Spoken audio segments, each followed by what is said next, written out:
merci de nous avoir choisis pour cette présentation, hein, suite à cette démarche. C'est une aventure qui dure depuis le début d'année et ma foi, ça nous a été jusqu'à présent très, très profitable et on va essayer de faire en sorte que ça perdure. Alors déjà pour me présenter, Patrick Despagné, donc je suis gérant de l'entreprise Despagné donc qui est prise ici pour témoin. Alors j'ai créé cette entreprise il y a 30 ans, elle est dans le secteur d'activité des travaux publics et a aujourd'hui 45 salariés. Au fil des ans, j'ai créé en 2004 un bureau d'études qui est dans l'ingénierie électrique. S'en est suivi un cabinet conseil qui est dans l'hygiène et sécurité et assez dernièrement, depuis 2 ans, une entreprise de maçonnerie charpente couverture qui a 15 salariés.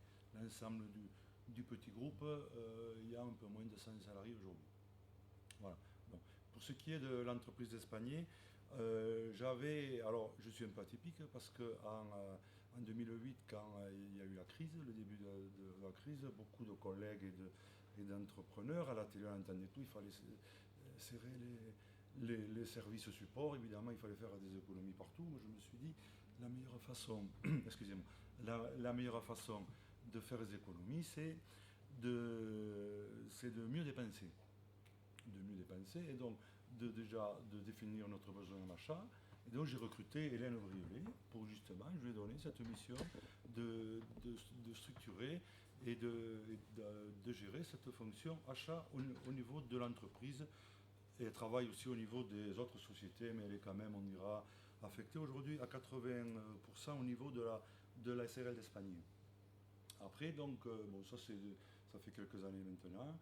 On s'aperçoit quand même déjà rien que au niveau fonction achat, ça a été très, très positif puisque ça nous a permis de nous organiser, ça nous a permis de nous organiser, je dirais, tant. Alors, dans le BTP, c'est quand même assez particulier parce qu'il y a toute une chronologie de tâches dès l'identification, on dira, des besoins du client qui est plutôt faite par les chargés d'affaires et qui vont chez les clients eux-mêmes, puisqu'on travaille un peu pour les particuliers, soit par les appels d'offres, où là c'est les marchés publics, ou soit aussi par des gros clients que nous avons, que sont EDF, RTE, soit Gaz de France, et qui, eux, ont leur cahier des charges qui est particulier. Mais à chaque fois, on a, nous, des interlocuteurs différents, et chez nous, les façons de fonctionner n'étaient pas les mêmes parce que des clients, je pense que vous le vivez au quotidien, en plus ils ont un peu d'importance, ils ont tendance un peu à obliger avec un certain fonctionnement. C'est-à-dire, on achetait et on consultait pour EDF d'une façon, pour Gaz de France d'une autre, et donc voilà, et pour RTE aussi assez différemment. Donc ça a permis, le fait de structurer la fonction achat, ça a permis déjà de rétablir un peu tout ça, et que chacun, après tout, on a essayé d'imposer très, très gentiment parce que ce sont nos clients, mais on essaie quand même de leur imposer aussi notre fonctionnement en disant, bon voyons, est-ce que peut-être au niveau des délais on ne peut pas faire mieux, au niveau des bons de commande, est-ce que ça peut pas aussi être plus avantageux et plus rigoureux au niveau des délais? Non, enfin, toute une organisation. Ça, c'est la fonction achat. Après, responsable. J'ai souhaité engager l'entreprise, entre guillemets, officiellement dans la RSE, puisque les achats responsables en sont une composante. Et, mais pourquoi? Parce qu'on y était déjà, et je crois qu'on y est tous, en fait. Ça fait des années qu'on fait des choses, mais qu'elles ne sont pas identifiées. Et donc là, c'était l'occasion de le faire. Exemple, ça fait depuis 2000, au niveau de la SRL d'Espagne, j'ai mis en place un article 83 pour tous les salariés, parce qu'il y avait des problèmes le problème des retraites, on en parle depuis longtemps. Moi j'avais dit, bon, si l'entreprise a un peu de moyens, on pourra faire ça. Donc c'est des choses qu'on a mis en place. Il y a beaucoup de choses au quotidien qu'on met en place et qui ne sont pas identifiées, mais qui sont là. Je crois que le caractère social, on le sait tous, il est primordial dans une entreprise, au moins quand on parle PME. Voilà. Donc, ce que j'ai voulu, c'est dire, bon, on va essayer d'avoir une démarche qui soit officielle et officialisée. Après, ça c'est ma volonté à moi. En tant que dirigeant, il faut que ça suive, il faut que l'entreprise avance. parce qu'il y a quand même une chose qu'il ne faut pas oublier, et qui est quand même notre quotidien, c'est quand même la rentabilité. Parce qu'une entreprise, on pourra faire tout ce qu'on voudra comme démarche, il faut avant tout qu'elle soit rentable. Il faut que le matin, quand on se lève, on sait que ce qu'il faut, c'est qu'on gagne de l'argent, des parts de marché, après sûrement de façon raisonnable, j'ai aimé le terme, mais enfin il faut le faire, ça aussi. C'est quand même un des fondements de l'entreprise. Donc, j'en ai parlé donc à Hélène, bien sûr, j'en ai parlé à tous les cadres de l'entreprise, et j'ai de suite trouvé que l'adhésion était forte. Donc voilà, on a profité de l'action menée par la CCI pour répondre à cette enquête. Bon, ça s'est passé sous forme d'évaluation un peu, on a fait un diagnostic interne aussi, on s'est rendu compte qu'il y avait aussi des choses qui étaient à améliorer. Et donc j'ai créé un groupe de travail qui intégrait le volet comptabilité, le volet travaux, évidemment le volet HSE, achat et la direction. Voilà, donc c'est au travers de ce groupe de travail-là qui a été mis en place et on a apporté le projet. Aujourd'hui, je ne peux pas vous donner des résultats puisqu'on est en phase de construction de la démarche. On est en phase avec notre plan d'action. On colle à ce qu'on a dit de faire, puisque la fin de la démarche sera 2014, fin 2014. On espère globaliser tout. Mais mettons, la charte, on a avancé sur une charte responsable, voilà, qu'on a appelée RSE Développement Durable, qui prend notre engagement au niveau de la dimension environnementale et sociale de l'entreprise. On dit voilà ce qu'on va faire. Alors, elle peut circuler si vous voulez, mais elle n'est pas validée. On va la valider dans la semaine là. Mais donc voilà, ça c'est un document qu'on a fait en commun. On a dit voilà sur quoi, parce que c'est un engagement, c'est-à-dire sur quoi l'entreprise va s'engager et quels sont les axes pour le futur dans le cadre toujours de la pérennité de l'entreprise. Parce qu'il y a évidemment des choses qu'on sera obligé d'acheter au moins cher, d'autres au mieux disant, on ne peut pas. Je crois que dans l'immédiat, la notion de responsable, je crois qu'il faut voir aussi dans le raisonnable. Nous, c'est un peu ce qu'on s'est dit dans la démarche. Exemple, nous, le caillou, bon, sur les BTP, les clients nous demandent de mettre du caillou pour faire les routes. Et bien, ce caillou, il s'appelle du 0,315. Sur Naï, le 0,315, il est à Asson. Donc, on a un seul fournisseur, c'est Daniel. On a une autre entreprise qui fait des cailloux, c'est la Farge. Mais eux, ils sont à Baudrex, donc ils ne sont pas loin.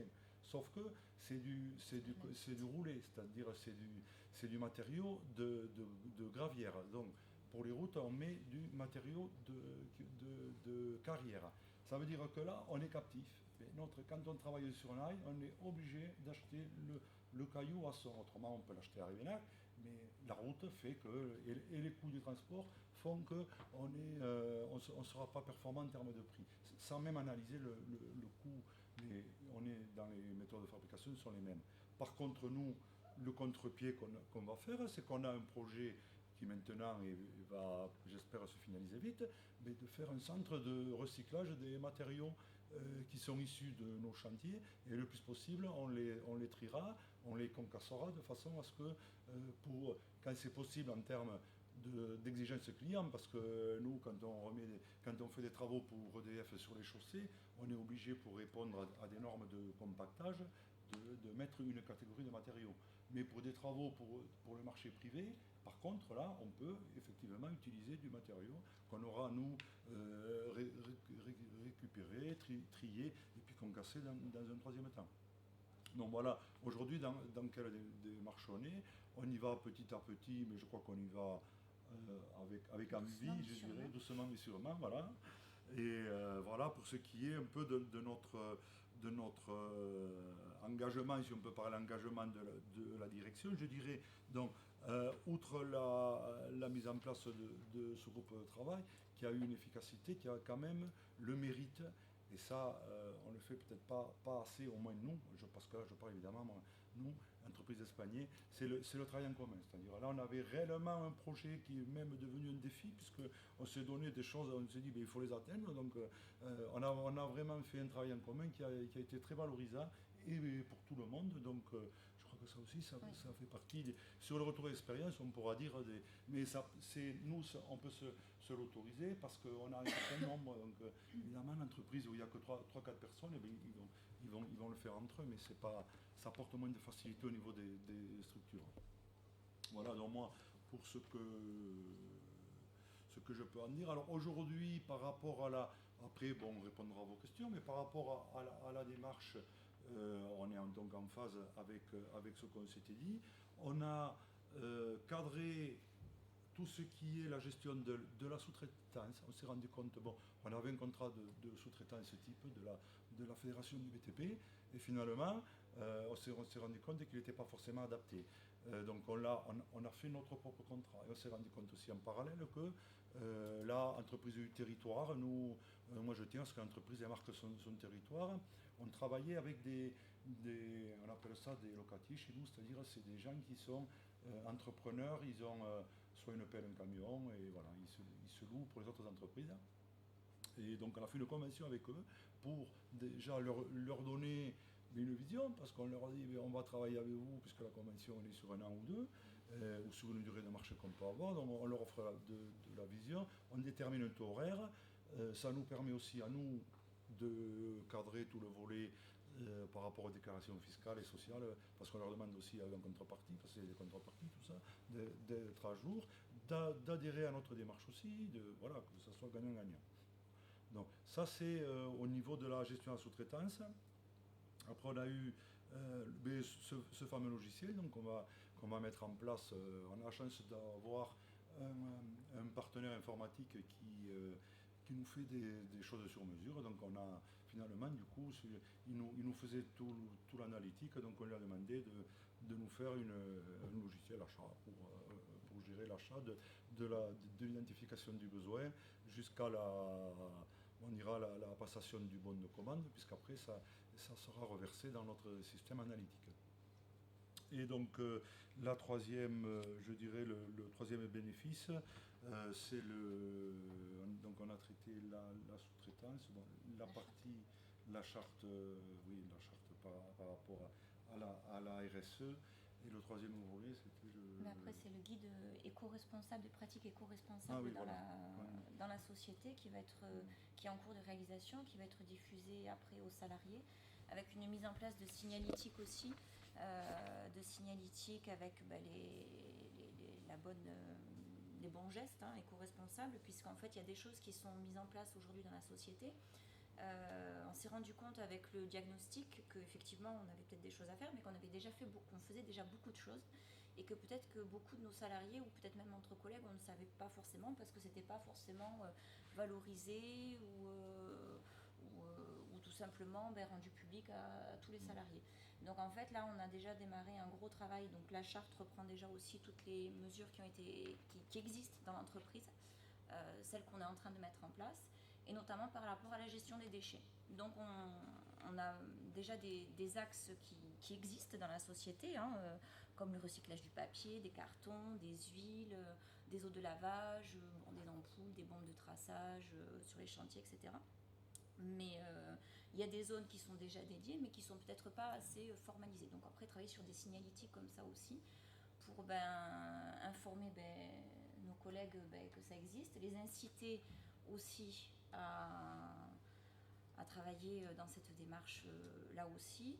Le but il est simple, il n'est pas uniquement on va dire de communication. On s'est rendu compte, on a une entreprise de travaux publics, donc bâtiments, des fois un petit peu de gaspillage, du matériel qui n'est peut-être pas forcément utilisé comme ça devrait être utilisé. Voilà, donc en fait inciter aussi à prendre conscience un petit peu de l'outil de travail de l'entreprise, et cesser doucement de gaspiller, en prenant les choses sous l'aspect responsable, en responsabilisant chacun sur la dépense de l'entreprise. Oui. Voilà. Donc voilà, donc c'est ces choses-là qui sont en place. Voilà, donc je ne sais pas si vous avez des questionnements par rapport à ça. J'avais une petite question justement sur réception de toutes ces choses-là au sein de vos équipes, comment ça s'est passé? Est-ce qu'ils ont, est-ce qu'ils ont adhéré tout de suite? Ils se sont dit bon c'est génial, on y va ou Non, ils adhèrent, ça fait une démarche de plus pour certains, ça fait une démarche de plus. D'ailleurs, on leur a annoncé de façon, on dira, informelle. Moi, j'ai annoncé formellement, comme on fait souvent des réunions le matin quand tous les salariés sont là. Et pour expliciter mieux, on a programmé une réunion en novembre là, où on va dédier à ça. Parce qu'on s'est rendu compte que ça méritait explication. Et parce qu'ils disent, mais le tri, on le fait déjà. Donc, essayez de leur expliquer dans quelle démarche on va aller. Et en prenant en compte le bien-être, on a toujours, je veux dire, moi j'ai toujours voulu et espérer qu'ils fassent bien vivre chez moi. Alors, en toute, je reste humble, je sais que c'est pas. Enfin, moi, c'est mon souhait.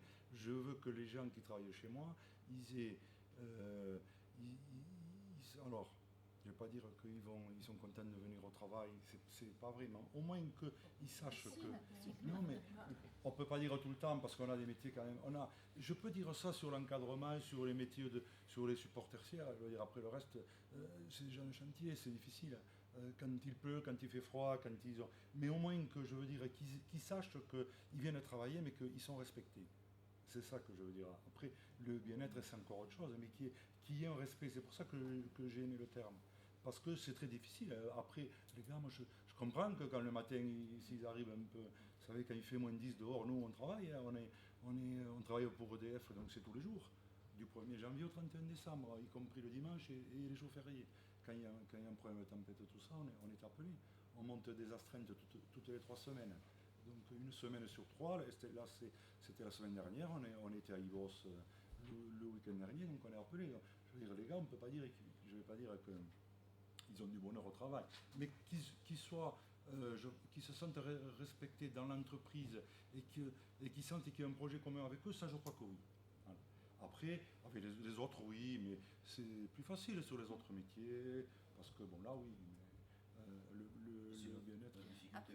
Après, si je peux juste rajouter un point, c'est que justement dans la démarche, dans la formation qu'on a suivie avec l'ADEME, la CCI et les cabinets Atlance, ce qui a été très important et ce qui a été le point de démarrage et surtout le déclic qui a fait que les choses ont été plus simples, c'est de prendre conscience qu'en fait, il ne faut pas vouloir se mettre des montagnes inaccessibles à mettre en place.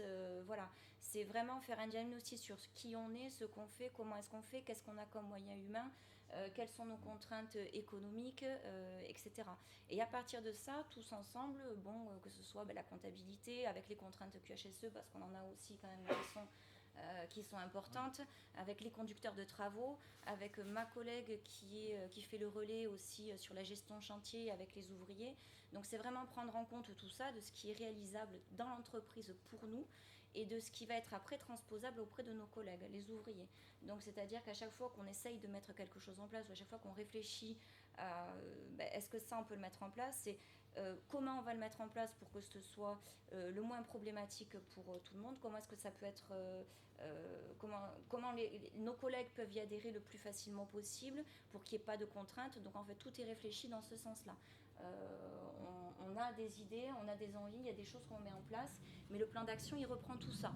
Il reprend aussi nos contraintes. On est sur une période de renouvellement de marché, donc il y a certaines personnes dans l'entreprise qui ont moins de temps à consacrer à tout ça. Donc comment est-ce on prend toutes ces contraintes en compte de façon à ce que justement ce projet il soit pérenne et viable, parce que c'est vraiment quelque chose qui est important à mettre en place et ça ne peut être mis en place que si tout le monde y adhère.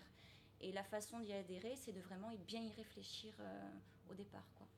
De bien cette période d'analyse et de. Je crois qu'il vaut mieux prendre le temps, effectivement, voilà. de se poser les objectifs et le plan d'action, et puis faire à la mesure de l'entreprise et la volonté des responsables et des acteurs. Après, le plan d'action, il n'est pas figé. Le plan d'action, on en a fait un qu'on a terminé. Voilà, j'ai retravaillé encore aujourd'hui parce qu'il y a les aléas et que voilà. Mais c'est pas une démarche qui est vraiment compliquée à mettre en place. Si elle est vraiment réfléchie à la base et qu'il y a une volonté, c'est quelque chose qui est relativement facile. Je ne dis pas que ça ne demande pas d'effort, je ne dis pas que ça ne demande pas du temps, mais c'est relativement facile à mettre en place. Par rapport à ça, moi, ce que je tiens à signaler, alors je ne sais pas quelles seront les futures sessions, mais l'accompagnement qu'on a eu dans le cadre de cette démarche-là, c'est vraiment de grande qualité. Je crois qu'il faut le dire, parce qu'on a justement, on a pu avoir un cadre. Il y avait en plus le volet, il y avait 2 intervenants, il y avait le volet achat pur et développement durable. Ça c'est bien, parce qu'on pouvait prendre ce qu'on voulait. Il y avait deux spécialités là. C'était très très intéressant. Et puis c'est à l'entreprise de se positionner en fait entre les deux. On mettait le curseur où on voulait. Donc il y a eu un accompagnement évidemment de la CCI aussi, qui était très très très intéressant avec l'ADEME. Mais là c'est vrai qu'on ne peut que se louer de ça, parce que ça paraît compliqué. Vous avez vu le logiciel. Moi je ne vous dis pas, le premier jour quand on l'a présenté, moi je dis qu'est-ce que c'est ce truc, hein. C'est vrai que c'est un peu effrayant. Bon, encore je pense que vous l'avez allégé. Non. Bon, alors vous allez être effrayé. Mais n'ayez pas peur, finalement, il est accessible. Ce n'est qu'une impression. Ce qu'il faut dire, c'est que cet outil, à la base, et grâce au travail du cabinet Atlas, il a quand même été bien simplifié, parce qu'à la base, c'était à peu près 30 feuilles Excel. Voilà, vraiment à la base de la base, c'était assez difficile de voir le bout. Maintenant, bon, c'est quelque chose qui a été fondu en un seul document. Il y a des choses sûrement encore à analyser et à améliorer. Mais bon, comme vous l'avez dit, il est d'abord au début, on se dit bon, c'est vrai que ça va peut-être être un peu compliqué, puis finalement on y réfléchit, puis ça va bien. Voilà. J'ai une question. Vous dirais que c'est quelque chose qui est vraiment en train de démarrer, de se lancer? Oui, ça démarre. Alors, il y a 2 choses. Nous, on travaille avec des grands comptes, EDF, RTE, Gaz de France. Alors, pour ne citer que, ils ne sont pas là. Eux, c'est de l'affichage. On a signé la charte environnementale, ça fait des années. Ils sont toujours en avance sur tout. Par contre, après, au niveau de la validation des contrats, il y a toujours le coup de téléphone qui fait que mais vous êtes cher, hein. Le prix ça va pas, hein. Donc bon, il y a une évolution à voir. Je crois que pour beaucoup, c'est sur le CV, quoi, comme on dit. En fait, c'est la démarche entreprise. Après, bon, non, je crois que nous, quand on en parle aux clients, alors nous on travaille avec les particuliers, on travaille avec les collectivités. Les collectivités, ils trouvent génial. Sauf qu'après ils disent, est-ce que ça a un coût, justement? C'était ce que tu disais au début. Et parce que eux, c'est un peu le sentiment de tout le monde. Et quand on dit non, ça n'a pas un coût, mais c'est beaucoup de choses qu'on fait déjà, on formalise, et puis après on prend en compte. C'est vrai que le territoire, par rapport à une entreprise qui veut s'identifier à un secteur quel qu'il soit, même si nous on est très identifiés, on dira Béarn, encore plus sur la plaine de Naï, et après même au-delà, puisque maintenant on a des chantiers en Gironde et dans le Midi-Pyrénées. Mais on s'identifie au travers de nos clients, je dirais, quels qu'ils soient. On essaie d'avoir un sens avec eux. Bon sens d'ailleurs. Et quel qu'il soit, on fera. Mais après, je crois que c'est une démarche qui est en devenir. Je crois je crois que les gros le font, excusez-moi, je sais que TIGF a une démarche qui est volontariste par rapport à ça. La sécurité, peut-être plus que sur le... Oui, mais aussi dans l'environnement. Oui. Mais bon, les autres, moi je pense qu'ils le mettent en avant parce que voilà, c'est entre guillemets à la mode où ça va l'être. Ils ont anticipé que ça allait l'être. Moi je crois que en tant que mode de fonctionnement, de nous autres, parce que le client final, c'est quand même nous. Je veux dire, qu'on soit banquier, qu'on soit entrepreneur de TP ou qu'on vende du foie gras, je veux dire, quel que soit le métier, le consommateur final, c'est quand même nous. On sait très bien, je crois qu'on sait aujourd'hui qu'on tend vers acheter un peu plus localement. Si c'est de meilleure qualité, on est capable, je crois, de le payer un peu plus cher.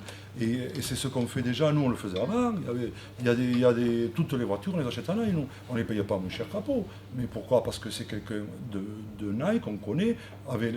Voilà, je veux dire. Et c'est un choix. Là, c'est réellement un choix. Il y a plein de choses. Seulement, quand on a les véhicules en panne, on les amène en Naï. Donc, on est à côté. Et on sait qu'on aura le service. c'est un choix, on fait au départ. Et je crois que que ce type de choix, je crois que tout le monde le fait au niveau des entreprises. C'est pas nouveau, on n'est pas les seuls. Quand je parlais avant de l'article 83, là, on est en plein, quoi. Justement, le facteur humain qui est pris en compte par l'entreprise. Alors, après, on pourra parler de paternalisme. Moi, à la limite, je le revendique. Si l'entreprise, elle est là un peu la protectrice de ses salariés, de son territoire, c'est pas, moi, je trouve que c'est pas plus mal, après tout. Par rapport à tout ce qu'on voit sur les mauvais exemples voilà, qui viennent d'en haut. Ça, c'est autre chose. C'est moins responsable. Enfin,